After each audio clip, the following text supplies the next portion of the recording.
This is a live look around the state right now, from the high country at the Eisenhower Johnson Tunnel to looking over Denver. The last 24 hours have been wet, cold, slushy for so many of us. And then we've got some new footage taken by our Tom Cole using his drone in Arvada. I think we have that for you here.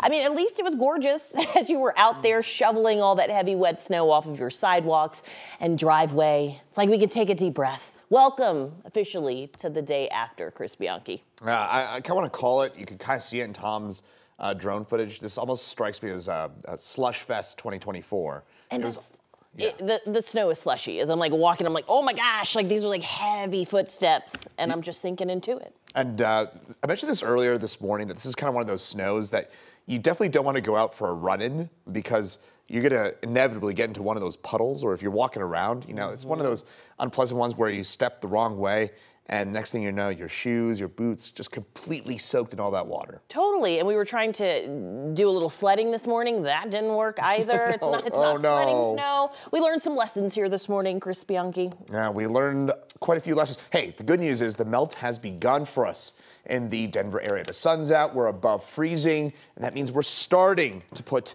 just a little dent, and I mean dent, in all that snow that's on the ground. Downtown, as I mentioned a couple minutes ago, picked up about 12 inches or so here in downtown Denver. They kind of compressed down a little bit less than that, but the snow, it is done. It is over and done with for us, except in southern Colorado. We're clearing things on out. We got the potential for a rain or snow shower on Sunday. Doesn't look like a big deal. And then it's warmer for next week. And our next chance for our next meaningful chance for rain or snow doesn't come until late next week. Snow reports.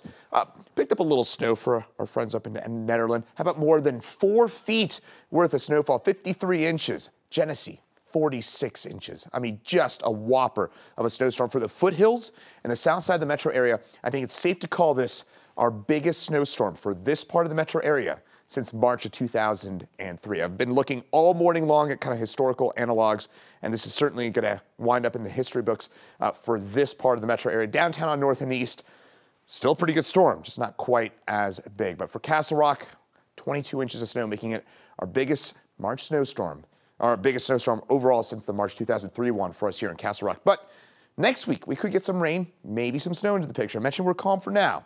I'll have details on what we can expect for next week coming up in my full forecast. Yeah, March is not done with us yet, Chris, thanks. You know, we've had our crews all along the Front Range today tracking the cleanup and the melting off of all that snow. One of the areas hit hardest yesterday was Aspen Park. That's where they got more than 3 feet of snow during this weather event.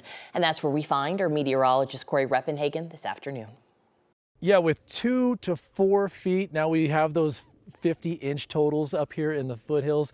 This storm is going to make its way into history. It won't beat that March 2003 storm, but it's really an unusual event to get more than 2 feet of snow. And that's what we have out here, 36 inches of snow. And really what that means, the difference, we're used to getting those 2-foot storms, but what that extra foot or two means, it just means it's going to be a little bit more difficult to get out of here. Maybe a little bit more snow to get off of your vehicles. Like this is my Subaru right here that's been sitting here since Wednesday night. Look at that, 29 inches of snow sitting up on top of there. But once you get your vehicle cleaned off, it's going to be a lot of time to get to the road, because in the foothills, a lot of people have these very long driveways. It's kind of like the driveway in front of this bed and breakfast here, where you have 500 yards or a quarter mile that you have to dig out. And it's relatively okay on a 1 or 2 foot storm, but when you get 3 and 4, it's tough to get your personal snowplow to get that out. So I'm hoping that a lot of people were able to get that kind of plow as you go through the storm. So maybe today they only have a foot of snow to get through before they get out to the main road. But that's what we're going to be doing today, mainly just digging out of this giant 2 to 4 foot storm out here in the foothills. Incredible, Corey, thanks. Hey, we want to thank you if you were watching us at all yesterday. I think we were on for like a total of 17 hours, keeping an eye on the storm for you. And today, we just want to take a look back at the damage left behind in a lot of places. Our Lauren Scafidi was in the tech center where those solar panels were damaged by the snow. We've been talking about downed branches all over the area. Now we're talking about downed solar panels here at the Denver Tech Center. Take a look. This solar panel is huge, and you can see it absolutely just cracked in half. It goes to show you how heavy that snow is, especially when that wet, heavy snow really piles up on top of each other. It really adds up. Take a look at exactly where this solar panel cracked. It looks really strong, right? Really sturdy, at least it should be. It looks like it is, but that goes to show you how heavy this snow is that it completely snapped in half. Towards the top left, you can see where some of those individual panels are missing. Those completely just broke off. Now those are on the ground, absolutely covered in snow, and we've seen some of the snow slide off of the individual panels since we've been here, and that's why we're keeping our distance. That's one of 7 big solar panels here, and that's the only one that has cracked in half that we can see. But if we look over here, it looks like this solar panel is supposed to be completely flat, right? Completely level. But if you look at the corner, you can see where it's kind of folding down a little bit. That weight of the snow is really just bringing it down. So it makes you wonder what could happen next, and of course it could be nothing, but after seeing something like this one crack in half, you just really don't know. Also worth mentioning that it looks like this is a parking lot. There are parking spaces all underneath here, so just thankful that there are no cars here. At the Denver Tech Center, Lawrence Cafidi, 9 News. So all the snow you see there on top of the solar panels didn't really stay for that long.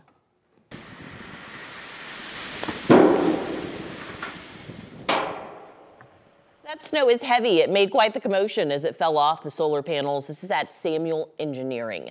The panels tilt during the day, so they're always facing the sun. So they moved today. The snow just kind of like slid right off, which is a good thing. Also a good thing, the snow falling on the parking lot where there were no cars there. They're still closed for the day. You know, it's been a busy 24 hours around the metro, into the high country as well. Our man in the mountains, Matt Renew, is keeping an eye on things around the Eisenhower Tunnel as we head into our weekend. We're here at the Eisenhower Johnson Tunnel. Another last round of snow and wind pushing through the Continental Divide right now. Nothing all that significant. It's still pretty light, shouldn't impact travel all that much. And that's the good news, is travel has once again resumed along I-70 in the mountains. The interstate opening yesterday, cars moving east and west here at the Eisenhower Johnson Tunnel and doing it nicely. You head west out of Denver, you're still going to run into snow, slush, icy conditions, especially in the foothills. But then you start to get up toward the Eisenhower Johnson tunnels and then just west, and the roads are actually starting to get pretty clear, especially as the sun breaks out and we start to see some of this stuff melt off. Roads are really improving a great deal. Add on top of that, just round the clock coverage from the Colorado Department of Transportation, those plow truck drivers that have been out in force during this storm. That's all the good news. There has also been a restriction put in place for big rigs, semis, commercial vehicles. They are not allowed to go on I-70, but are still kind of moving in or out of the high country despite those restrictions. We've seen that a lot this morning. Some of those trucks have a lot of snow on the top of their trailers, and then they get hung up here at the Eisenhower Johnson tunnels because they set off the height sensors and have to pull over and clear all that snow off. But the good news, traffic moving in or out of the mountains, and it's moving along very nicely. Likely a lot of people, because it's a high volume of traffic heading into the high country to go skiing. Conditions are really nice, especially at Loveland, which was closed yesterday, reopened today with 22 inches of snow in the past 2 days. Keystone, well over a foot of snow from this storm. You start to move west, and the skiers like Copper and Vail not doing quite as well, but still doing pretty good with about 7-8 inches of snow. So those are the conditions right now in the mountains, and reporting from the Eisenhower Johnson tunnels, I'm Matt Renew, 9 News.